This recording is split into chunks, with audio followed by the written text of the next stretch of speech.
వనజీవి రామయ్యను రేవంత్ రెడ్డి ప్రభుత్వం తీవ్రంగా అవమానించింది. కోటి మొక్కలు నాటిన ప్రకృతి ప్రేమికుడి అంతిమ యాత్రను అధికారికంగా నిర్వహించకుండా నిర్లక్ష్యం చేసింది.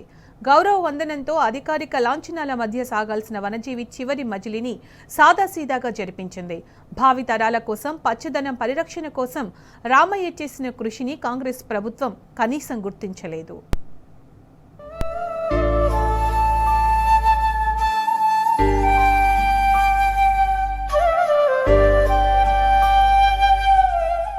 తన జీవితకాలం సమాజం కోసం, భవిష్యత్ తరాల కోసం, పచ్చదనం పరిరక్షణ కోసం పనిచేసిన కీర్తిశేషులు వనజీవి రామయ్య అంత్యక్రియలను ప్రభుత్వం పెద్దగా పట్టించుకోలేదు.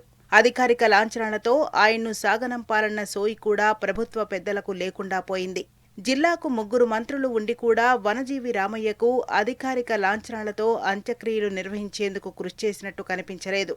రామయ్యకు జరిగిన అవమానం పట్ల ఆయన అభిమానులు, ప్రకృతి ప్రేమికులు, జిల్లావాసులు మండిపడుతున్నారు. పద్మశ్రీ అవార్డు సాధించడంతో పాటు జిల్లా పర్యావరణ కోసం 7 దశాబ్దాల పాటు విశేషంగా రామయ్య కృషి చేశారు.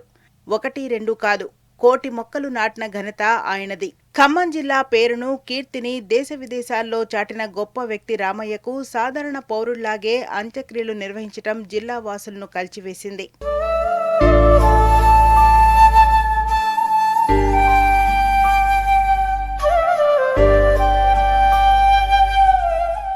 వనజీవి రామయ్యకు ఇతర పద్మశ్రీ అవార్డు గ్రహీతల్లాగే చూడడం సరికాదు. ఆయన ప్రత్యేకం. పొడిమితల్లి కోసం, భవిష్యత్ తరాల కోసం ఎలాంటి స్వార్థ ప్రయోజనాలు ఆశించకుండా పనిచేశారాయన. అందుకే భారత ప్రధాని నుంచి మొదలు పెడితే తెలుగు రాష్ట్రాల ముఖ్యమంత్రులు, మాజీ ముఖ్యమంత్రులు, దేశంలోని వివిధ హోదాల్లో ఉన్న ప్రముఖులు ఆయన మృతికి సంతాపం తెలిపారు. బ్రతికున్నంతకాలం సమాజం కోసం ఆయన చేసిన కృషికి చిహ్నంగానైనా అధికారిక లాంఛనాలు కల్పించి ఉంటే బాగుండేది. వనజీవి కృషిని భారత ప్రభుత్వం గుర్తించింది. 2017లో దేశ అత్యున్నత పురస్కారమైన పద్మశ్రీ అవార్డిచ్చి సత్కరించింది. కానీ ఆయన మరణించిన తర్వాత పద్మశ్రీ అవార్డు గ్రహీతకు ఎలా అంతిమయాత్ర నిర్వహిస్తారు? అలాగే నిర్వహించారు. ప్రభుత్వ నిబంధనల ప్రకారం మాత్రమే ఏర్పాట్లు చేశారు.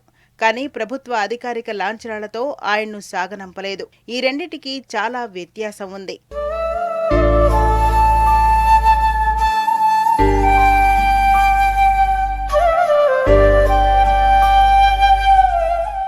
రాష్ట్ర పరిధిలో ప్రాధాన్యత కలిగిన వ్యక్తులు లేదా ప్రముఖులు మరణించినప్పుడు వారి అంత్యక్రియలను అధికారికంగా నిర్వహించడం అనేది రాష్ట్ర ప్రభుత్వ పరిధిలో ఉంటుంది. ముఖ్యమంత్రి తలుచుకుంటే ప్రత్యేక జీవో ఇచ్చి వనజీవి రామయ్యకు సకల లాంఛనాలతో సగౌరవంగా సాగనంపే అవకాశం ఉండేది.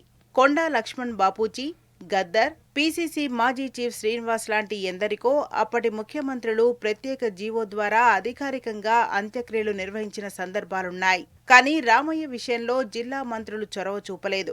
ముఖ్యమంత్రి గాని సీఎస్ ఎలాంటి ప్రత్యేక నిర్ణయం తీసుకోలేదు. సంతాపం ప్రకటించి చేతులు దులుపుకున్నారు. ఆయన అంత్యక్రియలను అధికారికంగా నిర్వహించే ప్రయత్నం చేయలేదు.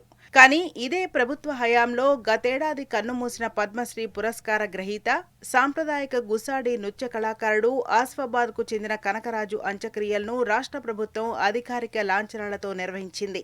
ఇద్దరూ పద్మశ్రీలే, ఇద్దరికీ ప్రత్యేక ప్రాధాన్యత ఇవ్వగలిగిన వ్యక్తులే. మరలాంటప్పుడు వనజీవి రామయ్యను వివక్షతో చూడడం ఎలా సబబవుతుందని ప్రకృతి ప్రేమికులు ప్రశ్నిస్తున్నారు.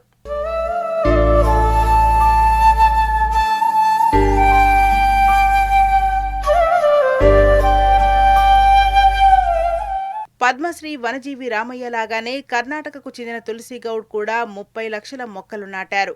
వారికి కూడా కేంద్రం పద్మశ్రీ పురస్కారాన్ని అందించింది. గతేడాది తులసిగౌడ మరణించగా కర్ణాటక ప్రభుత్వం ఆమె మృతికి నివాళులర్పిస్తూ అధికారిక లాంఛనాలతో అంత్యక్రియలు జరిపింది.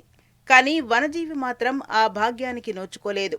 అధికారిక లాంఛనాలంటే మరణించిన వ్యక్తి పట్ల గౌరవం, సంతాపం వ్యక్తం చేయటం, మరణించిన వ్యక్తి చేసిన సేవలు, కృషికి గుర్తింపివ్వడం, పోలీస్ గౌరవ వందనం, సంతాప సూచకంగా గన్ ఫైరింగ్, ప్రభుత్వం తరపున మంత్రి లేదా నియమించబడిన ప్రతినిధి అధికారిక నివాళులు, జిల్లా అధికారుల కార్యక్రమాలుంటాయి.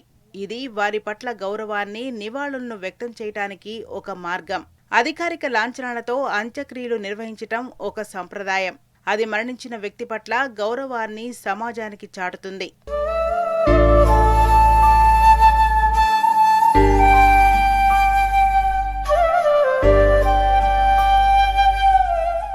సమాజం కోసం సాదాసీదాగా ఎంతో చేసిన రామయ్య చివరి మజిలీ కూడా అంతే సాధారణమైన వ్యక్తిగా వెళ్లిపోయారు. వనజీవి, ధన్యజీవి. ఆయన్ను గుర్తించకపోవడం ప్రభుత్వం తప్పిదమే. కోటి మొక్కలు నాటిన రామయ్య ఈ నేల మీద ఎప్పటికీ చిరంజీవిలాగే ఉంటారు. ఆయన కీర్తి ప్రతిష్టలు అలాగే ఉంటాయి.